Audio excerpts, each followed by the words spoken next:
Exploring the bizarre. Your e-ticket ride into the world of the paranormal. Strap yourself in as we traverse the universe exploring the unexplained. UFOs, ghosts, lost worlds, cryptozoology, as well as other dimensions. It's time to take back the night. Now, your electrifying hosts of Exploring the Bizarre, Timothy Beckley and Tim Swartz. Whew. Now, this is a weird place. Would it kill someone to turn on the air conditioning? Is that some sort of ritual going on over there? Are they bringing in a horned goat? Shh. That's not a goat. That's the Lord of the Underground. Oh, come on. You mean to tell me that's supposed to be Lucifer? I always thought that Satanism was just a fantasy that Anna LaVey had made up just to get people naked on his altar.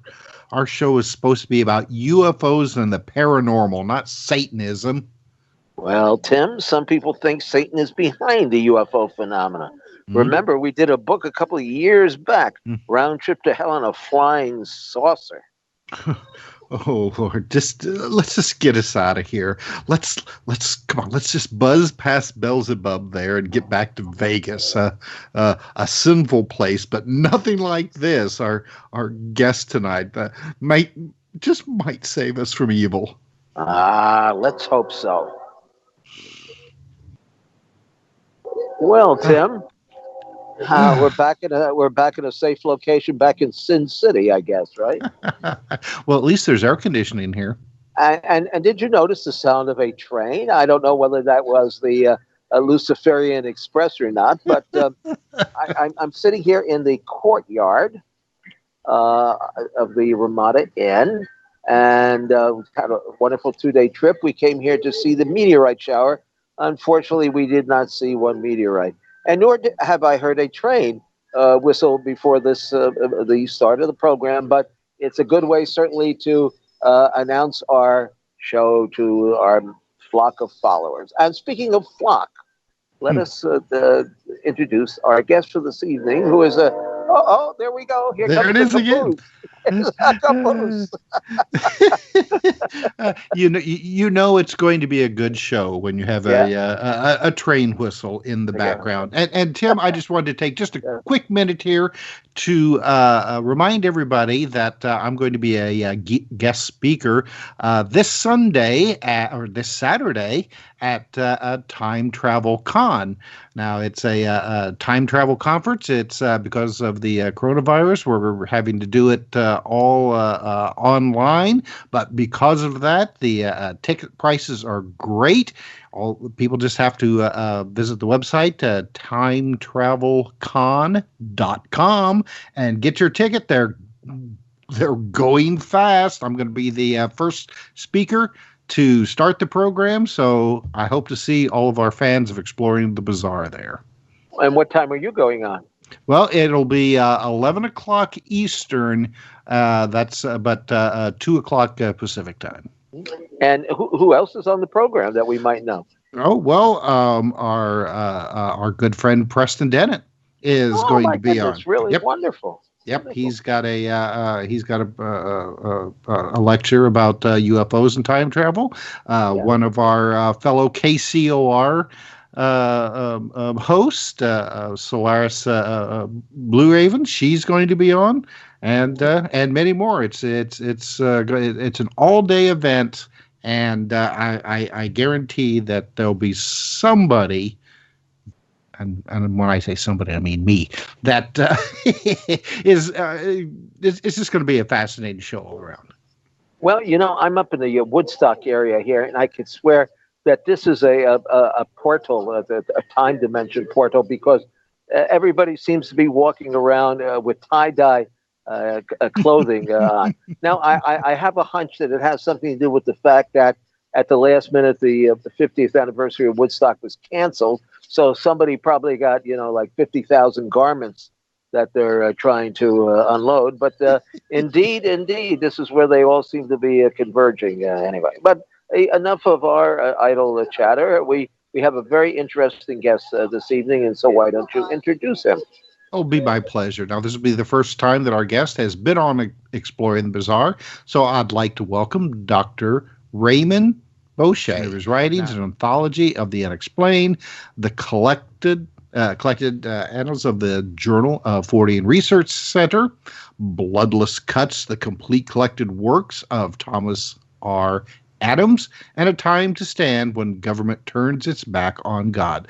Now, Dr. Boucher is well known as the primary investigators of the 1980 Bentwaters UFO incident, something you're familiar with, Tim, and he's also recognized for his extensive work in the areas of animal mutilations, out-of-place animal sightings, Bigfoot reports, the Men in Black phenomena, and occult religions and philosophy. So, Dr. Boucher, thank you very much for being with us tonight on Exploring the Bizarre.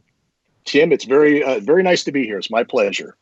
Well, I'm curious, though. I think that most people would recognize Ray's name from a book that Nick Redfern wrote a number of years ago, in which it was revealed that inside the military circles, there was a group of individuals who believed that UFOs were real indeed, but that Satan or demonic demons were behind the phenomena, and they were afraid that if this information were released to the public, Lucifer himself might make more of an appearance here in this world of ours.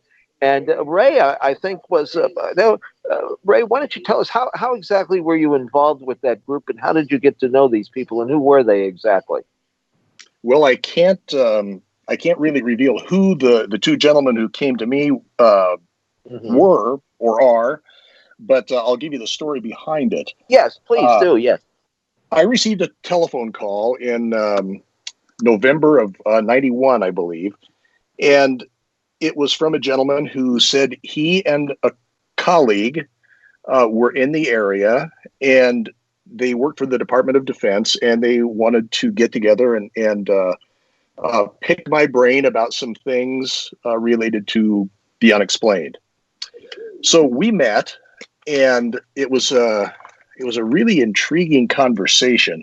We met at a hotel here in Lincoln, had lunch, and then retired to a corner of the lobby that was kind of out of the way, and had a long discussion on.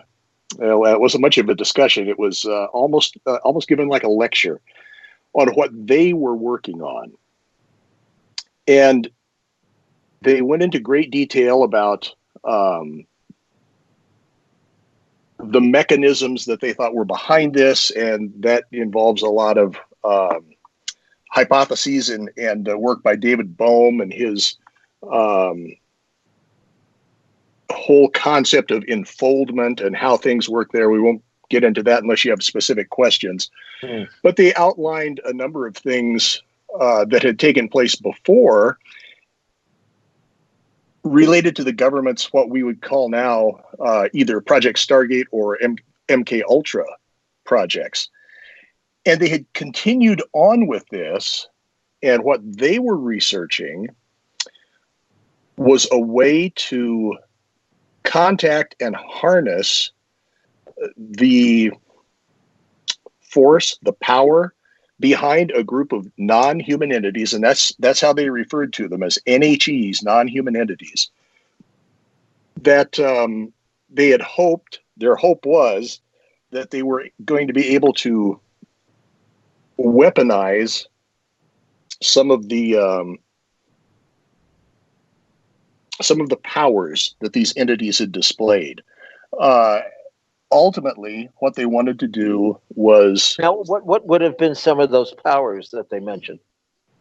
Well, there were things like, do you remember a few years ago, the book that was made into a kind of an interesting movie called The Men Who Stare at Goats? Oh, yes, of course. that figures into that, because one of the things they wanted to do was to be able to kill at a distance. And of course, since the government always likes to put a nice euphemism on everything that they're doing, that wasn't referred to as killing at a distance. It was called negative healing. So I got a kind of a chuckle out of that, although it was a pretty macabre thing to be doing. But they were hoping for, as you're going to be speaking on this weekend, time travel, interdimensional travel, being able to remote view very accurately, as in terms of project your mind into a remote location and literally read documents that were there, those sorts of things. And that's the kind of things that they were working on. Their concern came because they told me that they were both Christians, and they were concerned because of some of the ethical and moral implications of what they were doing, which included, if this was all true, if it was accurate, and I have no way to prove it, the information they showed me with several photographs, 4 individuals who had, or excuse me, three individuals, 4 photos of each, who had been intentionally killed or negatively healed in their experimentation. Extremely intriguing. They were convinced that from their experience, every type of contact that they had with these non-human entities resulted in a very negative experience for the researcher and anyone else who was involved with the experiment. They had become convinced that these were demonic entities. They mentioned, and I have not been able to find any corroborating evidence for this, but they had mentioned that there were even satanic rituals and human sacrifices that were involved with some of these things. So they wanted a theological take on it, and because of my background as a paranormal investigator and a pastor, go ahead. Oh, well, no, the only thing I would comment on is that there were a couple of cases, about the men in the masks in Brazil that were found deceased along the railroad tracks. Yes. Yeah, well, that kind of maybe fits in with the concept, but their bodies weren't mutilated or anything like that. Yeah, there are a couple of things like that. The one sort of mystery human mutilation in Brazil, and then the 2 men with the lead masks. Oh yes, and of course people have disappeared. Hunrath and Wilkinson, and there have been people who mysteriously disappeared and all that have been kind of related to UFOs, researchers and so forth. You bet. Yeah, and it all figures in some way because of the scope of what they were doing. And so, if they're trying to be able to perfect the ability to switch between dimensions, how many of the mysterious disappearances that happen could be related to that? It's an unanswerable question, but it's certainly food for thought. Now, why did they pick you, though, in particular, to come to ask you these questions and to lecture you, as you say? The impression that they gave me, and I think was accurate, was that again they wanted a solid theological take on this, and because of my theological training and my background and my background as a paranormal investigator, they thought I would be in the perfect position to assess from both angles what they were saying. Now, I understand that rationale, but I had sort of the same question myself. I mean, why me? Why not pick a New York Times reporter? Why not pick the Times religion reporter? Go to them. I have no idea quite, and they never offered anything other than that explanation that they thought I was the most appropriate one to come to. Okay, now did you check their background at all to verify that they were who they claimed to be? I did, and Yeah. they were both who they claimed to be. They had the credentials they said they had, and they were employed by the Department of Defense. And once you're in the DoD, you can fulfill a number of roles and be working for other organizations and be seconded out to different groups. So I can't. Yeah, they would not give me a project name because they said that would be far too dangerous because it would identify them, and they didn't want to take a chance on that. Do you really think there was a project? I put it out there shortly after it happened, and I was able to make an initial assessment, and I gave a limited release of the information to the research community and wanted to get some input. I said, here's the story. I don't know if it's true. What do you think? It was many years later, I believe in 2007, that Nick Redfern got a hold of me. And he was interested in the story. So I gave him all of the background that I had. And he began to chase it down. And Nick was able to uncover the name of a group, not the, as far as I know, not the men that I met with, but a group within the government called the Collins Elite, who were a group of very fundamentalist Christians who looked at this entire field as being demonic and evil, and were trying to figure out how to deal with it.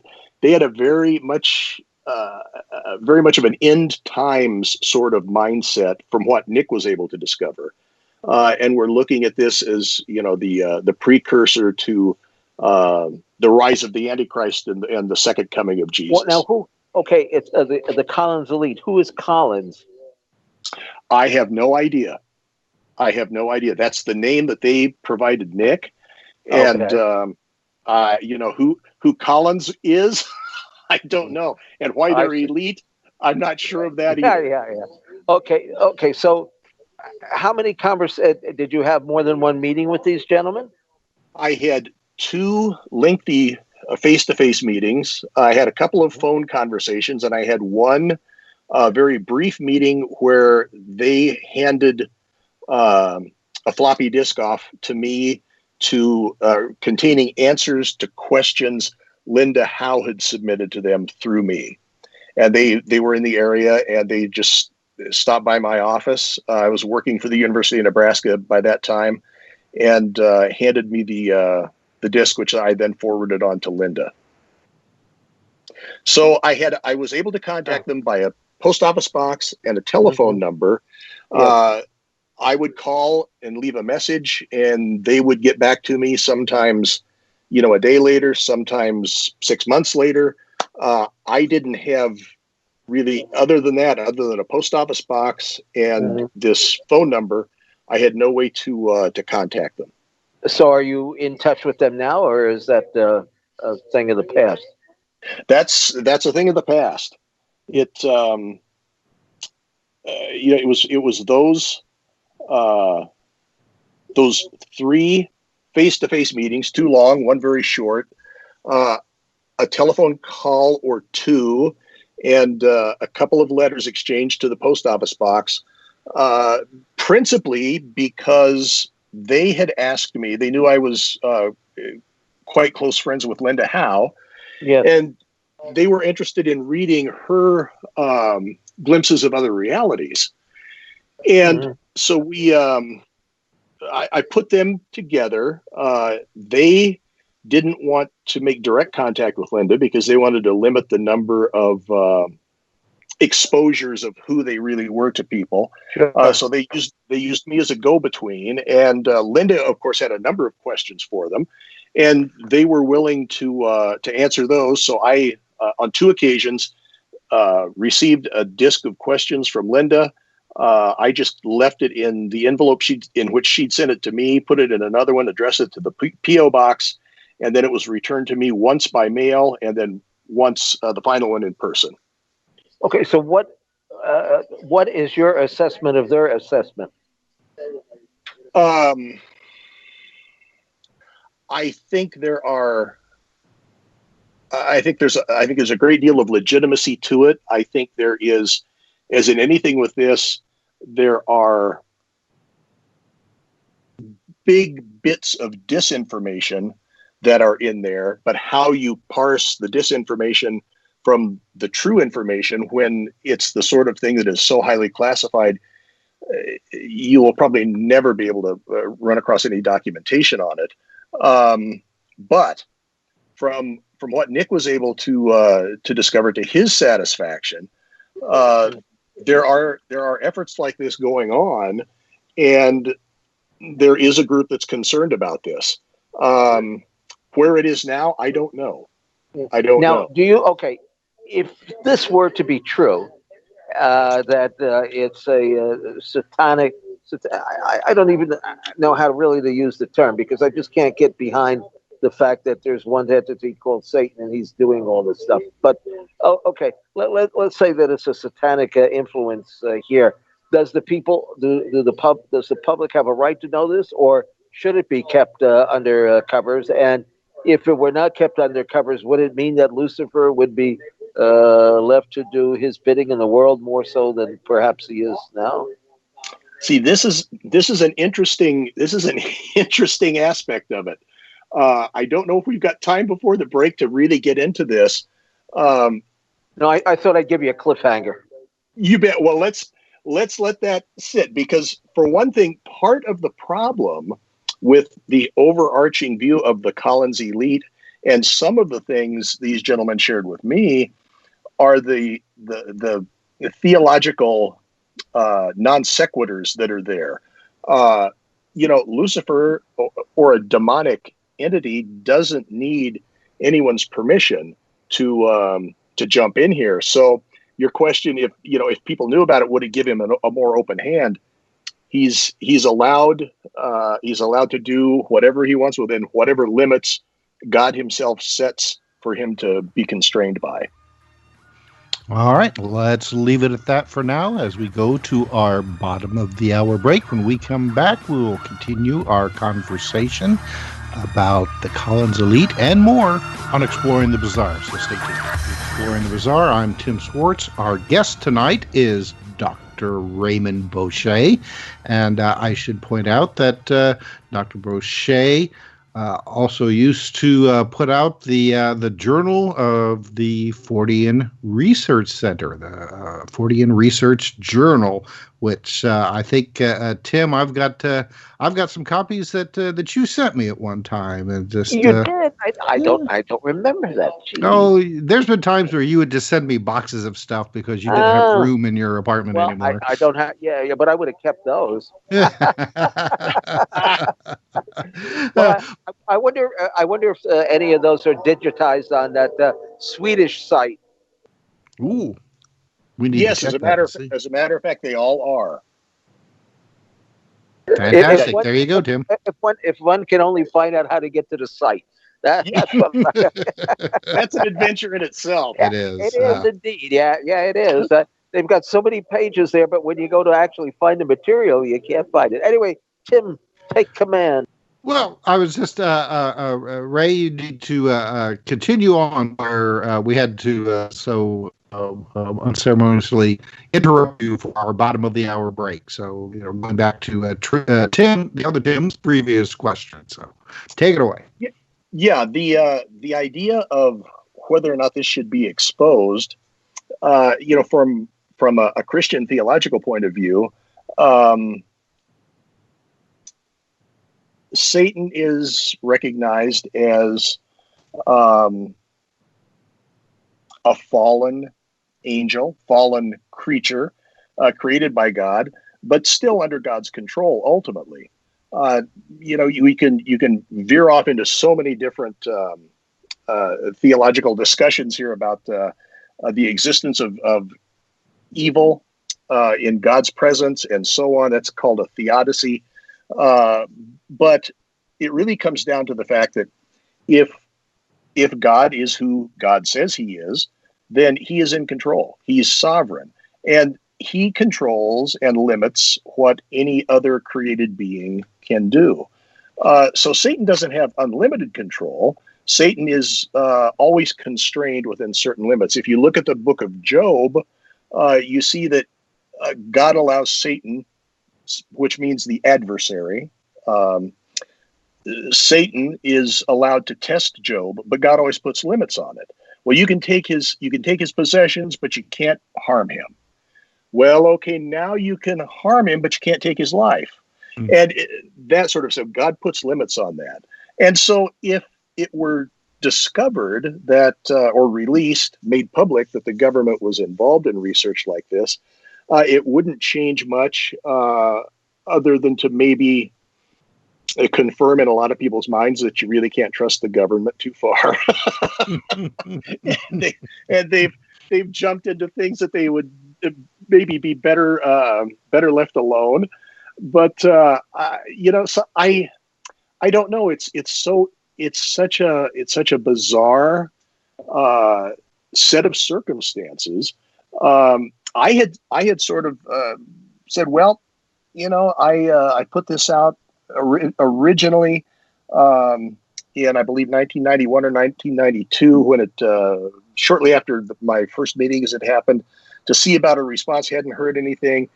17 years later, Nick calls me up and said, hey, I'm kind of interested in this. Tell me about it. And then he's able to pick up threads and follow it from there. And this is conjecture on my part because I don't know for certain.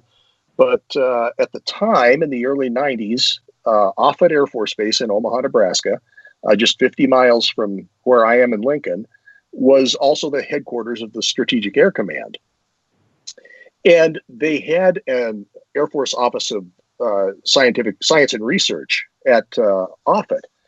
And my feeling is that they were involved in something that was going on at Offutt and would visit at least on a periodical basis.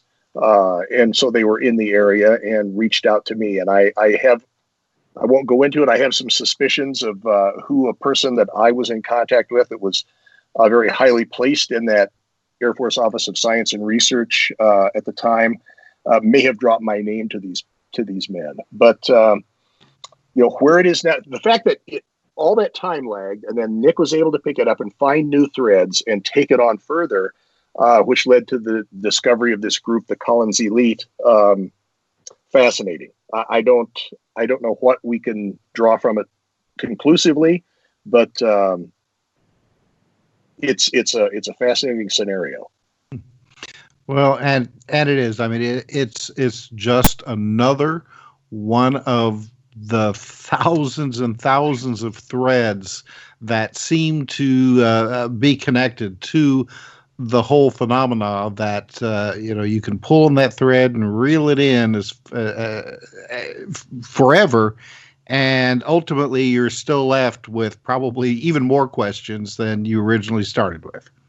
Yeah, it's I became interested and started researching this when I was 10 years old in 1965, and I have looked at it ever since as very much an intellectual exercise. It doesn't take long if you get serious about it to come to the conclusion that you're not going to, given something miraculous happening, you're not going to come to a final answer. And early on, I corresponded in the late 60s, early 70s with John Keel, and he and Jacques Vallée had an incredibly positive influence on the way I looked at things.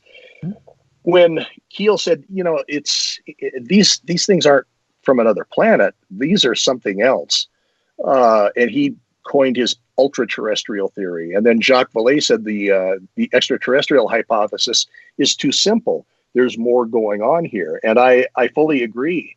And so, for about after about the first 5 years, I had come to the firm conclusion that there is more here than just spaceships from another planet. This is something much more complex. Well, and as Jacques Vallée said, he'd be really disappointed if it did just turn out to be nothing more than spaceships from other planets. It would be a tremendous disappointment. I mean, it's like the old adage of peeling an onion. You just it just keeps going. It just keeps going.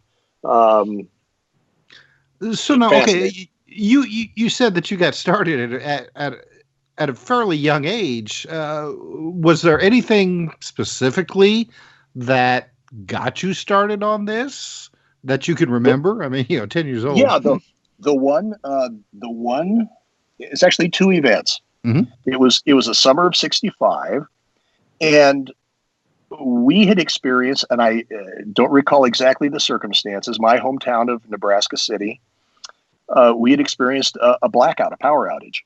And we were out on our back porch and saw this, I can only describe it as a fiery disc cross over our house. 60 years on now, I would suppose 400 or 500 feet above the house, going from south to north.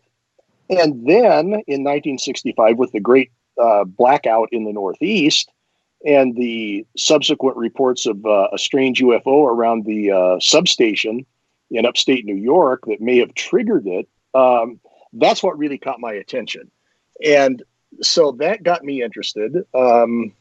And I started to dig wherever I could find. The library at that time did not have a lot of things. One of the first books that I found in our public library was actually two: Flying Saucers Serious Business by Frank Edwards and Behind the Flying Saucers by Frank Scully.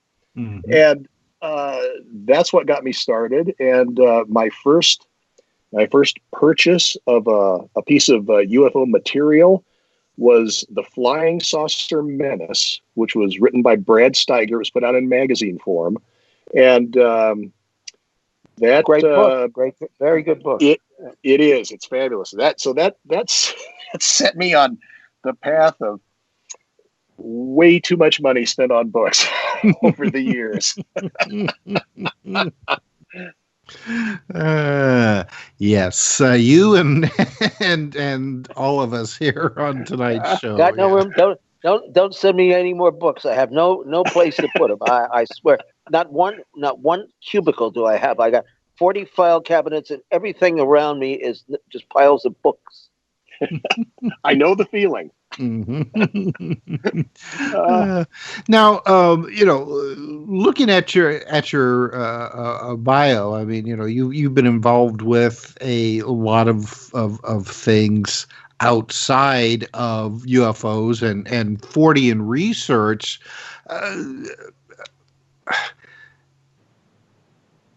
People that you work with, when they find out that you're also interested in this kind of stuff, what has the reaction been?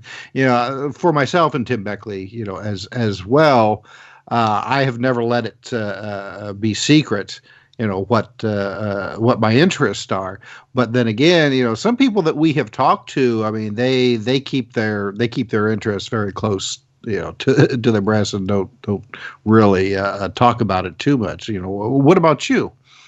I'm much like you two Tims. I've never made a secret of it. I got a lot of ribbing in junior high and high school. Mm-hmm. As I got into the workforce, and people understood that gosh, I'm not an idiot. I don't drool too often. I know I seem to know what I'm doing and can conduct myself fairly well. I've never had any compulsion to hide it from anyone. And generally, after people understand that you're a competent, serious person, they begin to get interested in spite of themselves. Even the ones who really laugh it off at first. It's interesting to see the response as they begin to get interested.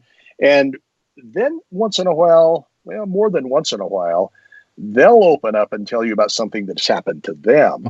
And so no, I've never made a secret of it.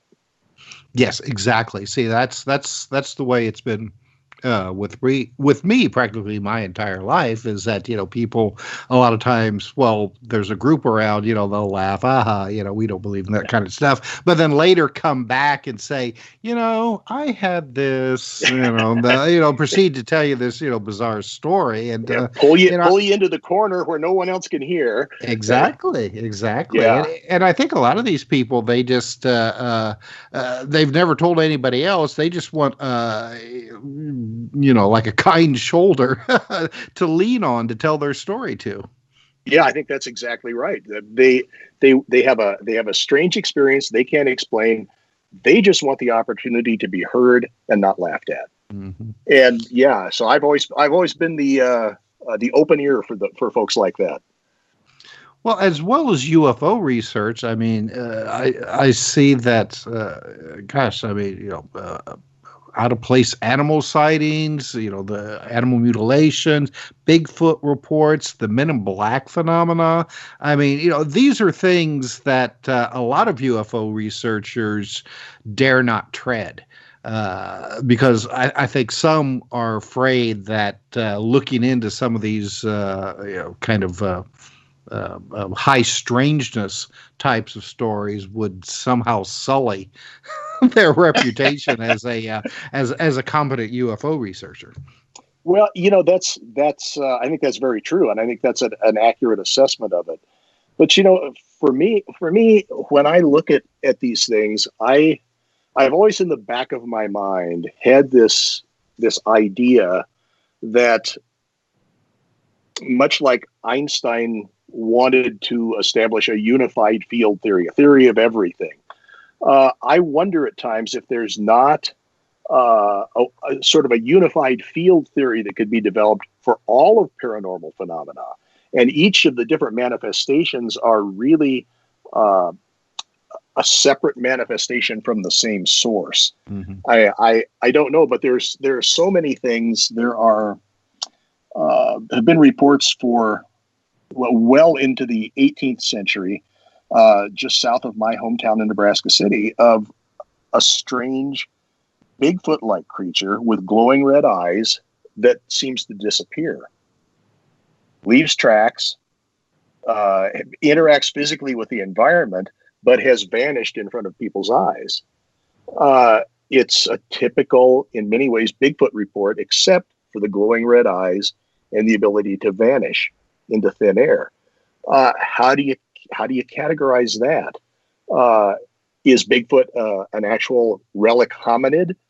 I don't know. I think some of them could be, but there's a core of Bigfoot cases that are very much of a high strangeness nature, and I don't know how you fit those into, well, it's just a biological animal who we haven't discovered yet, who's roaming around, that can also vanish into thin air.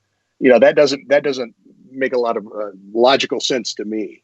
There are just so many things from just here in Nebraska, sightings of kangaroos near Grand Island. Nothing had escaped from a traveling circus or a zoo, but people see kangaroos. There were sightings of African lions in a little town called Ceresco, just northeast of Lincoln, in the 50s and 60s. There's just a panoply of weird things that happen, and that's don't get me started on trying to branch out across the country for things that are out there.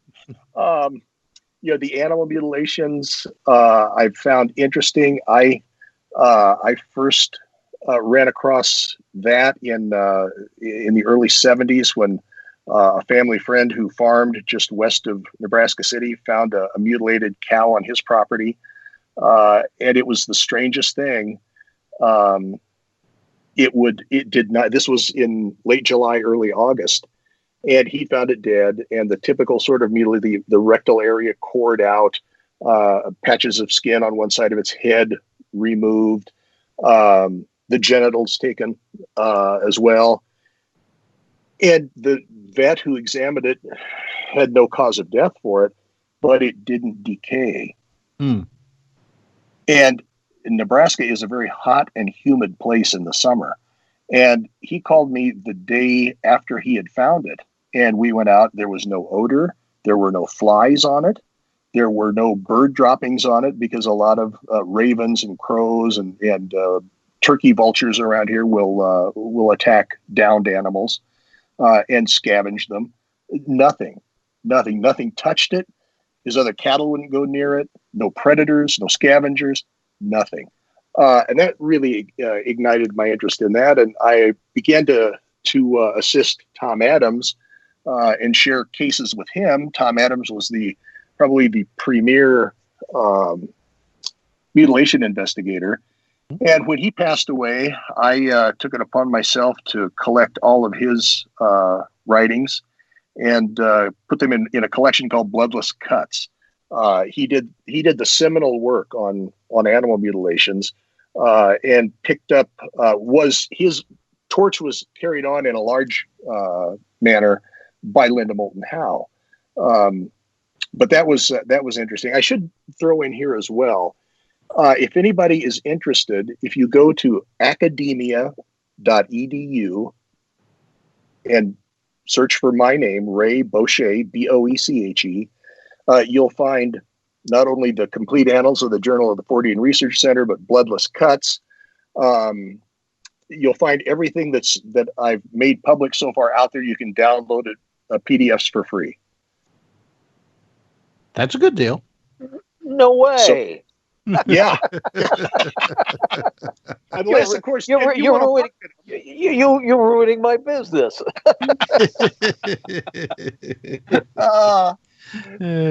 Well, when it comes to the whole cattle mutilation thing, I mean, you have the skeptics who are just like, it's just, cows just died, and possums have, burrowed into them and cored them out and things like that. Yet, the ranchers and farmers who have owned these cattle, for years, been in their family, they know the difference. Absolutely. That's that to me is the one thing that puts that skeptical response to sleep. Because if you're a farmer or a rancher, you see animals die on a fairly regular basis, and you know what scavengers do. You know what that looks like.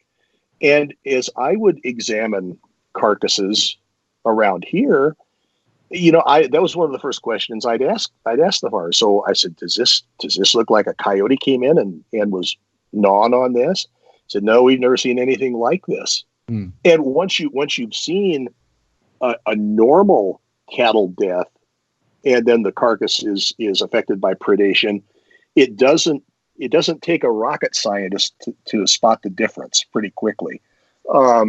So that doesn't hold much water. But there again, it's such a baffling thing, because you've got cases that appear to be attributable to, for want of a better word, cult activity. You've got some cases that appear to have very strong links to UFO sightings. You've got some that have very strong links to the mysterious black helicopter sightings. And then you've got some cases where actual U.S. government issue instruments, medical instruments, have been found in fields next to mutilated cattle. So you pick a theory and you can find cases that support it. But what, there again, no, I have no answers, but it just fascinates me to no end to dig in and see what I can find, and at least hopefully to compile a record so that when I'm gone, that people have something else to follow and they can pick up the threads and move on from there. There you go. Fascinating. You have some incredible information there, and a lot that we didn't cover that I think we should get back to in a couple of months. I mean, we want to get into the Rendlesham Forest, and you got some Men in Black stories there, and more in the mutilation. So we're not finished yet. Tim, why don't you close out the show here? All right. Well, I just Ray, why don't you one more time, really quick, tell our audience where they can go online to find the books that you were talking about. You bet. www.academia.edu and search for my name. All right, fantastic. And Tim Beckley, you've Yes. got you're working on a couple of books right now that hopefully will be out soon.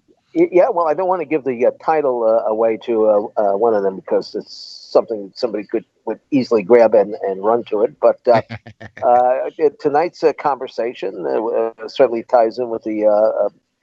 We have a series of books, UFO hostilities, and the round trip to hell in a flying saucer. Got some great material in there. If you're prone to think that some UFOs may be demonic, well, this will whet your appetite for that more information. And of course, check out our YouTube channel, Mr. UFO's Secret Files. We need to get some stuff up there. We're way behind, but of course, you always got KCORradio.com. We got the archives going back to the very beginning, thanks to Tina. All right, good night, all. You've been listening to Exploring the Bizarre with hosts Timothy Beckley and Tim Swartz.